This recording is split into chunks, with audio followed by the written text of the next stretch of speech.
원효 스님이 궁궐로 들어가다가 강물에 빠진 곳이 바로 이 월정교죠. 이 월정교가 지금은 이렇게 근사한 모습으로 세단장을 하고 있습니다. 그래서 많은 사람들이 찾는 곳이죠. 이 월정교는 낮의 모습도 근사하지만 야경이 또 더 근사합니다.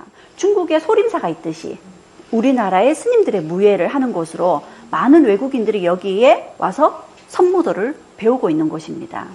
여기에 들어가면 또 아주 절경입니다. 대릉원 안에서도 문을 열고 들어가면 만날 수 있는 고분이 있습니다. 그게 바로 미추왕릉이에요. 사람들이 경주에서 외곽에 떨어진 곳임에도 불구하고 이 괴릉을 찾는 이유가 바로 무인상을 보기 위해서입니다. 무인상이 어떻게 생겼어요? 우리나라 사람이 아닙니다. 그래서 당시 통일신라에 서역인들이 많이 들어와 있었음을 보여주는 석상이죠. 경주 여행을 함께 해보겠습니다. 첫 번째 여행지는 황룡사지입니다. 사진만 봐도 가슴이 탁 트이죠. 신라 최대의 절이었습니다. 황룡사는 진흥왕이 궁궐을 지으려고 했던 곳이죠. 그런데 황룡이 나타났다 그래서 절을 지었던 곳입니다. 이 황룡사는 진흥왕이 무려 17년에 걸쳐서 절을 완성을 했고요. 이후에도 거의 100년에 걸쳐서 당시의 모습을 만들게 됐습니다. 그런데 고려 후기 몽골의 침입으로 불타버렸죠. 이 황룡사가 원효 스님과 관계가 있습니다. 이 황룡사는 신라 최대의 사찰입니다. 그러면 이 황룡사의 주지 스님은 어떤 분이 할까요? 신라의 최고의 고승이 하겠죠. 그럼 원효 같은 스님? 아니었습니다. 진골 출신의 자장 스님, 이런 분들이 황룡사의 주지 스님을 했던 거죠. 원효 스님은 진골 출신의 신라 승려들한테는 따돌림, 지배층에는 속하지 못하는 측면이 있었던 거죠. 그런데 원효 스님이 실력으로 황룡사에서 여러 스님들을 제압하고 여기서 금강산매경론을 설법하셨습니다. 그래서 황룡사가 원효 스님과 아주 밀접한 관계가 있는 절이고요. 이 황룡사에 두 가지의 보물이 있습니다. 그 첫 번째는 장육존상이라는 불상인데요. 어느 날 신라 가까운 바닷가, 지금의 울산 옆에 울주군으로 추정되는 곳으로 배가 들어옵니다. 그 배에는 많은 철과 황금이 실려 있었고 편지가 들어 있었습니다. 그 편지에는 서축에, 그러니까 인도의 아유광이 황철 5만 7천 근과 황근 3만 푼을 가지고 장차 석가의 존상 3개를 부어 만들려고 했으나 뜻을 이루지 못하여 이것을 배에 실어서 바다에 띄워보내니 인연이 있는 땅에 도착해서 이 장육존상을 만들어 주소서 하고 축원하면서 장육존상의 견본으로 부처 1개와 보살상 2개를 실어 보낸 겁니다. 그리고 이 편지를 받은 신라에서 이 장육존상을 완성하게 됩니다. 이런 모습으로요. 그래서 이게 황룡사의 보물이었습니다. 그리고 또 한 가지 황룡사의 보물이 있죠. 바로 황룡사 구층 목탑입니다. 선덕여왕 때 자장 스님이 신라 황룡사의 구층 목탑을 세우면 신라 주변의 9개 나라들이 신라에게 무릎을 꿇을 것이다 해서 세웠던 탑이죠. 이 두 가지가 황룡사의 보물이었습니다. 우리가 원효 스님 그러면 가장 기억나는 게 이 해골물이죠. 해골물을 마신 원효 스님이 모든 것은 다 내 마음에 달려있다라는 깨달음을 얻었다고 합니다. 우리가 모두 알고 있는 이 사실은 기록이 없습니다. 삼국유사에는 이런 기록이 없고요. 이 원효 스님의 해골물 이야기는 그럼 어떻게 된 건가? 중국의 송고승전이라는 책에 보면, 그리고 또 일본의 기록에 보면 이런 이야기가 있습니다. 원효 스님과 의상 스님이 중국으로 불교를 공부하기 위해서 유학길에 오르게 됐죠. 사실 처음에는 고구려를 거쳐서 유학길에 오르려고 했었습니다. 그런데 첩자로 잡혀서 성공을 거두지 못했죠. 그래서 잠시 구금됐다가 풀려나서 또 한 10년이 지나고 나서 이분들이 다시 유학길에 오르기 위해서 백제를 통과해서 바닷길로 중국 유학길에 오르려고 했었죠.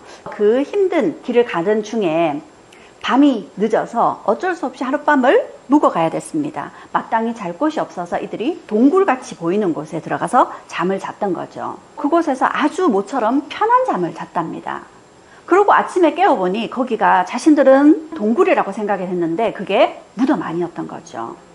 그리고 그날 바로 짐을 꾸려서 길을 나설 수가 없었습니다. 갑자기 폭풍우가 찼던 겁니다. 그래서 어쩔 수 없이 여기서 하룻밤을 더 자야 했던 거죠. 전날은 이곳에서 아주 편히 잠들었어요. 그런데 둘째 날은요, 그럴 수 없었습니다. 괜히 오싹하고 으스스한 것이 전혀 잠을 이룰 수가 없었던 거죠. 사실은 이런 이야기가 전하고 있는 겁니다. 그런데 그게 몇백 년 후에 와전이 되면서 무덤 안에서 해골물을 마셨다, 이렇게 된 겁니다. 그렇게 원효 스님은 의상 스님과 길을 달리하게 됩니다. 의상 스님은 그대로 중국 유학길에 올랐지만 원효 스님은 되돌아온 거죠. 그리고 원효 스님은 깨달음에 이르는 과정에서 스승을 따라서 공부를 하지 않았습니다. 그러다 보니 항상 따르는 스승이 없었습니다. 스승 없이 혼자서 깨달음에 이르신 분이 바로 원효 스님입니다. 그리고 이 원효 스님은 그렇게 자신이 깨달은 것들로 책을 많이 서술하셨죠. 지금 남겨진 책만 해도 20여 권이 됩니다. 그런데 실제로는 80여 가지의 책을 쓰셨다고 합니다. 이 원효 스님은 신라 백성들에게 불교를 전파하기 위해서 애쓰시던 중에 이런 노래를 지어 불렀다고 합니다.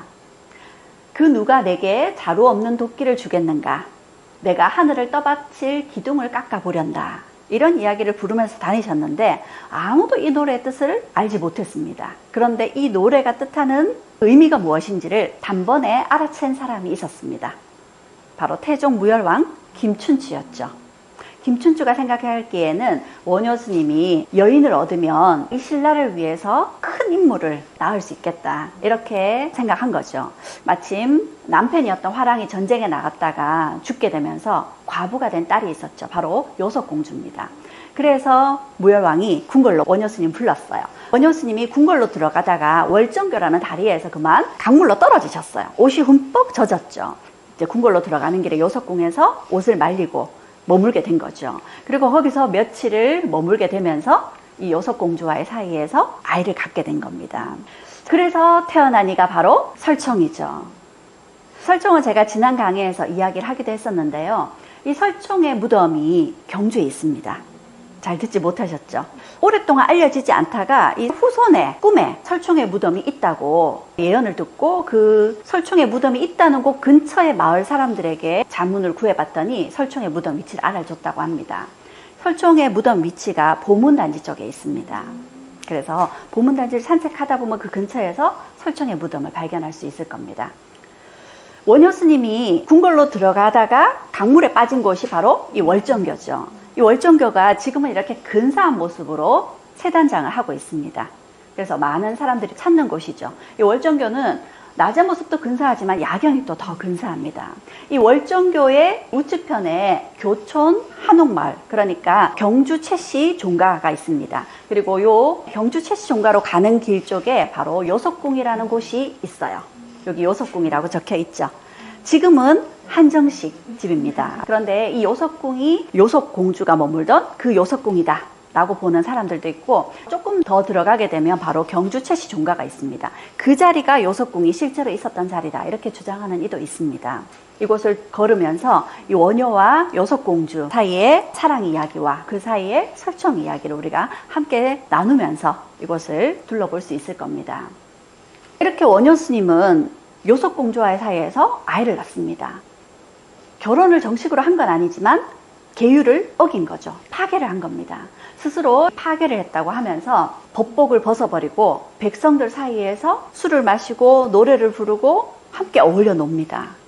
일체 무예인은 한 번의 생사를 벗어난다 라는 화엄경의 구절을 노래하면서 무예가라는 노래를 만듭니다. 이 무예인이라는 건 조금 더 거리낄 것이 없는 사람이다, 이런 뜻입니다. 속세에 전혀 거리낄 것이 없어야 죽고 사는 것에서도 자유로울 수 있다. 무예가를 부르면 사람들 사이를 돌아다닌 거죠. 그러면서 스스로를 소성거사라고 칭했습니다. 소성이라 그러면 마음이 좁은 사람, 아주 지극히 평범한 사람입니다. 그리고 거사라 그러면 집에 머물면서 수도를 하는 사람이에요. 스님은 제대로 수행을 하려면 절에 머무셔야 되겠죠. 그런데 자신은 아주 작은 마음을 가진 보통 사람보다 못한 사람이면서 자신의 집에서 그냥 수행하는 사람이다 하고 자신을 지극히 낮춘 겁니다. 그러면서 백성들 사이에 파고든 거죠. 원효 스님은 그래도 육두품 귀족이셨고 큰 깨달음을 얻으신 분이신데 스스로를 소성거사라고 하면서 자신을 낮추고 백성들 사이에서 아무렇지도 않게 오히려 그 당시 지배층이었던 다른 승려들에게 욕을 얻어먹으면서까지 이런 행동을 하셨을까요? 당시 원효 스님이 사셨을 시기가 무열왕부터 문무왕 시기까지입니다. 신라가 삼국을 통일하는 과정에서 계속 전쟁이 끊이질 않았던 시기죠. 그 긴 전쟁 동안 백성들은 전쟁에 시달리고 세금에 시달리고 이런 백성들을 아무도 보듬어 주려고 백성들의 마음을 어루만져 주려고 하지 않았던 거죠. 그런 시기에 백성들 사이에서 백성들 마음속으로 파고들려고 스스로 자신을 이렇게 낮추셨던 겁니다. 원효 스님은 당나라 유학길에 오르지 않으셨죠. 원효 스님은 한 번도 우리 땅을 벗어나신 적이 없습니다. 그런데 원효 스님의 가르침은 우리나라뿐만 아니라 중국과 일본에 더 많은 영향을 주고 있습니다. 일본에 가면 고잔지, 고산사라는 절이 있는데 이곳에 가면 원효 스님의 초상화가 남겨져 있습니다. 원효 스님의 초상화로는 가장 오래된 초상화이죠. 그런데 모습이 어떤가요? 얼굴에 주름이 자글자글하고 피부가 까무잡잡하니 정말 평범하게 얼마나 열심히 백성들 사이에서 함께 했는지가 그대로 얼굴에 묻어나는 것 같습니다. 원효 스님이 또 오랫동안 계셨던 곳이 고선사라는 절이었습니다. 그런데 이 고선사는 경주에 댐이 생기면서 수몰되었어요. 그래서 고선사에 있던 탑은 여기 경주박물관 야외 전시관에 이렇게 자리를 하고 있습니다. 그리고 이 고선사의 절이 수몰되면서 이곳에서 원효 스님의 비석이 발견됐습니다. 그런데 안타깝게 그 비석이 온전한 상태는 아니었고 깨진 일부 조각들만 발견이 되었습니다. 원효 스님의 비석의 이름이 서당 화상비입니다. 원효 스님의 본명이 서당이었거든요. 그럼 원효 스님의 성은 뭘까요? 그렇죠. 아들 이름이 설총이니까 원효 스님의 성은 설씨입니다. 그래서 설서당이었던 거죠. 원효라는 건 법명이에요. 출가하시면서 얻은 이름이죠. 새벽. 불교의 새벽을 이끈다. 이런 의미라고 보면 되겠습니다.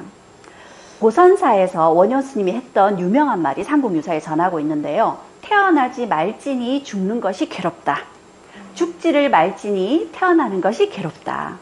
이게 인간이 가장 고뇌하는 것이며 번뇌하는 것이죠. 그런데 이 원효 스님의 서당 화상비가 일부 조각들이 발견이 됐는데 안타깝게도 또 아랫부분은 국립경주박물관이 소장하고 있고 윗부분은 동국대 박물관이 소장을 하고 있습니다. 이 비석의 조각들이 또 이산가족이 되어 있는 상황이네요. 원효 스님의 마지막을 함께 했던 절이 바로 골굴사입니다. 발음이 좀 어렵죠. 이 골굴사는 경주의 동쪽 바다 간포로 가는 길에 있습니다. 그런데 이 골굴사의 입구가 예사롭지 않죠. 스님들이 선무도를 행하고 있는 겁니다. 스님들의 무예예요. 그런데 이게 스님들의 수행법입니다. 실제로 여기는 선무도 대학이 있고 중국의 소림사가 있듯이 우리나라의 스님들의 무예를 하는 곳으로 많은 외국인들이 여기에 와서 선무도를 배우고 있는 곳입니다. 여기에 들어가면 또 아주 절경입니다.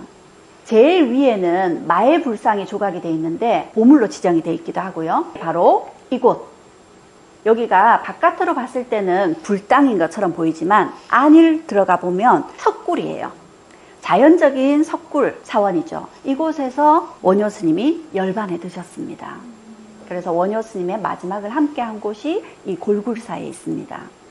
원효 스님이 세상을 떠나자 아들 설총이 굉장히 마음이 아팠겠죠. 그래서 아들 설총이 원효 스님을 화장을 하고 유골을 가루로 만들어서 그걸 다시 흙을 섞어서 소상을 만들었어요.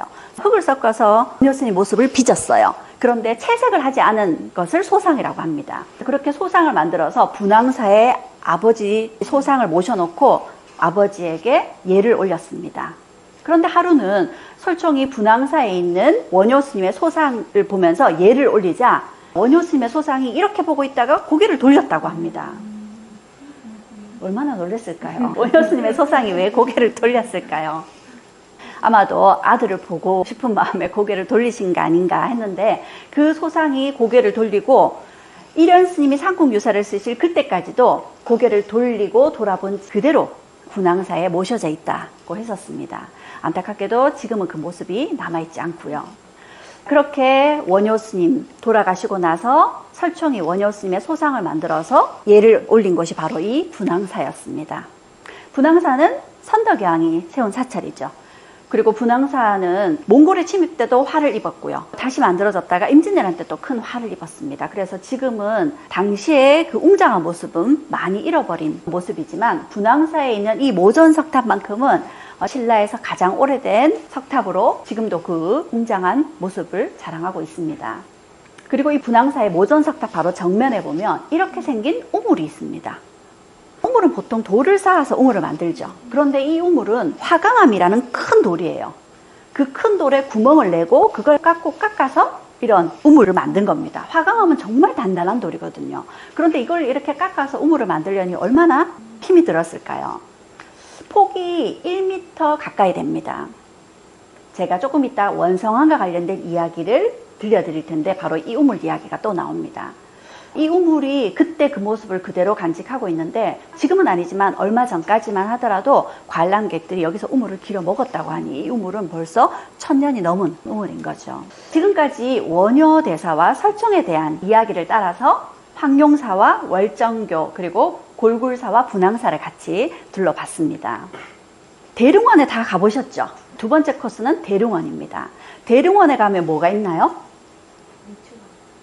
천마총이 있죠. 천마총 다 가보셨죠? 그리고 천마총 앞에 황남대총이 있습니다. 그런데 이 대릉원 안에서도 문을 열고 들어가면 만날 수 있는 고분이 있습니다. 그게 바로 미추왕릉이에요. 신라의 13대 왕인가? 미추왕의 무덤입니다. 이 미추왕은 신라 김씨로서는 최초의 왕이에요. 그전에는 석씨가 왕이었습니다. 첨의 왕이라고. 그런데 아들이 없어서 이 미추왕이 석씨 왕실의 사위로 왕위에 오르게 됩니다. 그리고 정치를 아주 잘했다고 하죠. 그리고 돌아가시고 나서도 다시 석씨에게 왕위를 넘겼어요. 그래서 유래왕이라는 왕위를 넘겨받았습니다. 그런데 이 유래왕 때 청도 자리에 이서국이라는 나라가 있었습니다. 그 이서국에서 신라의 경주를 침략해 온 겁니다. 그런데 그 이서국의 병사들을 제대로 막을 수가 없었어요. 신라의 경주가 큰 위기를 맞은 거였죠. 그런데 그때 어디선가 병사들이 나타났는데 이 병사들이 귀에 대나무 잎을 꽂고 나타나서 함께 싸워준 겁니다. 그래서 경주를 침공한 이서국 병사들을 다 몰아낼 수가 있었어요. 그런데 이 싸움에서 이기고 나니까 이 대나무 잎을 귀에 꽂았던 병사들이 갑자기 사라져 버렸습니다. 그래서 이 병사들이 어디서 왔고 어디로 갔는가 도대체 알 수가 없었죠. 그런데 바로 그 미추왕릉 앞에 대나무 잎이 잔뜩 쌓여 있었던 겁니다. 아마도 돌아가신 미추왕께서 신라를 구해주려고 병사를 보낸 것이 아닌가 그렇게 보여지는 거죠. 그리고 또 어느 날은 김유신 장군의 무덤에서 갑자기 회오리 바람이 일더니 말을 탄 장군의 그림자가 김유신 무덤에서 나오는 겁니다. 그리고 그 말 탄 장군이 회오리 바람을 타고는 미추왕릉으로 들어가 버렸어요. 그리고 잠시 후 미추왕릉 안에서 울먹이는 소리가 들려옵니다. 김유신 장군이 미추왕에게 하소연을 하는 거였습니다. 신은 평생 동안 어지러운 시대를 구하는 데 힘써 통일의 공을 세웠으며 이제는 넋이 되어서까지 나라를 지키려는 마음은 조금도 변함이 없습니다. 그런데 신의 자손이 죄 없이 해공왕에게 죽임을 당했으니 그것은 군주나 신하들이 저의 공을 생각지 않기 때문입니다. 신은 이제 다른 곳으로 떠나 다시는 신라를 위해서 일하지 않을 것이니 왕께서는 허락해 주소서 그럽니다. 미추왕이 허락할 수 있나요? 허락할 수 없죠. 나와 그대가 아니면 누가 신라를 지키겠는가 하면서 김유신 장군을 달래고 얼르고 하셔서 그 마음을 풀어드렸습니다. 해공왕 때 김유신의 자손 김융이라는 사람이 반란을 일으켰다가 그 집안이 풍지박산이 난 거죠.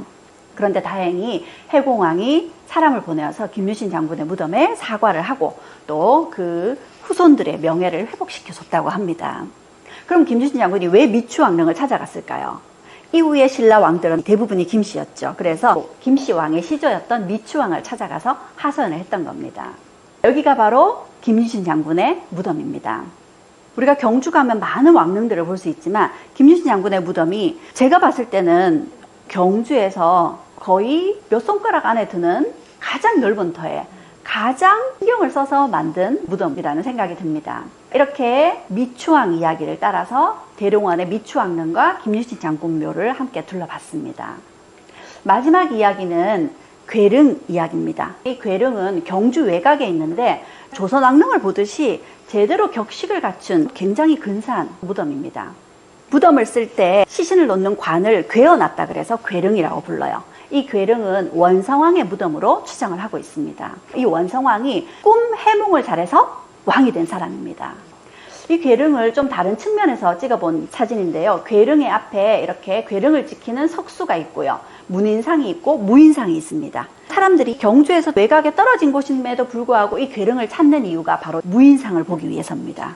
무인상이 어떻게 생겼어요?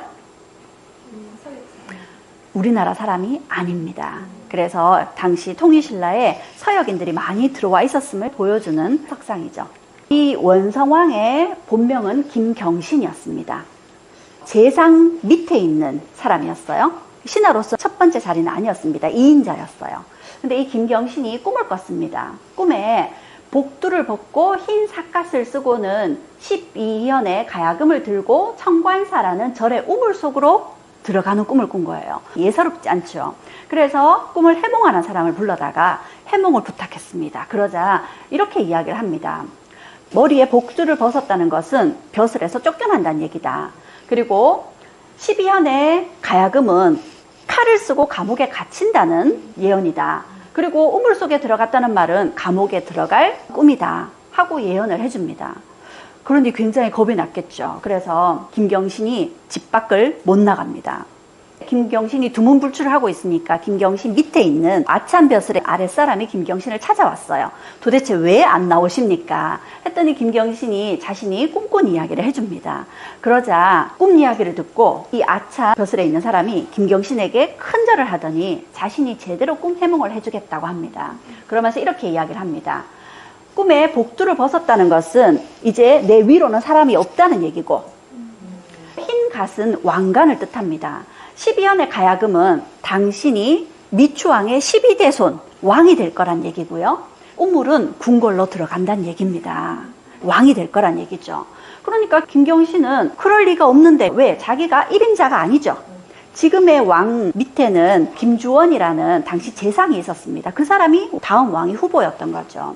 그래서 김주원이 있는데 내가 어떻게 왕이 될 거냐 했더니 그 아참벼슬의 사람이 이렇게 이야기를 합니다.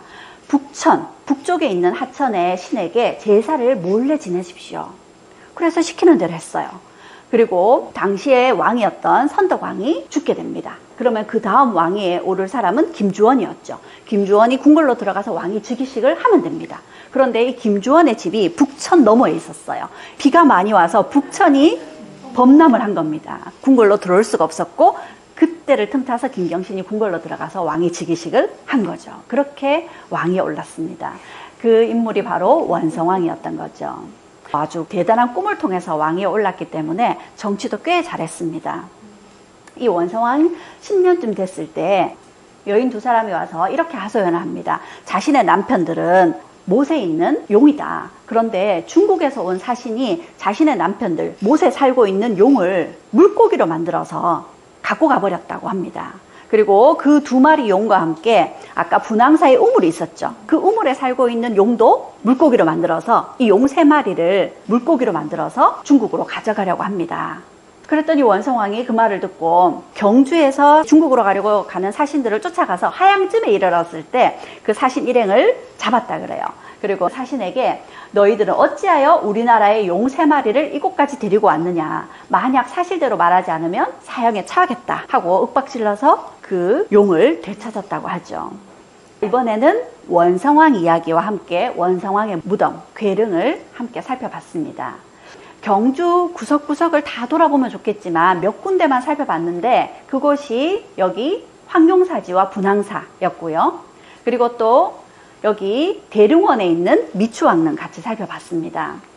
그리고 김유신 무덤도 같이 살펴봤죠. 그리고 여기 원성왕의 무덤인 괴릉, 울산으로 가는 외곽도로에 있어요.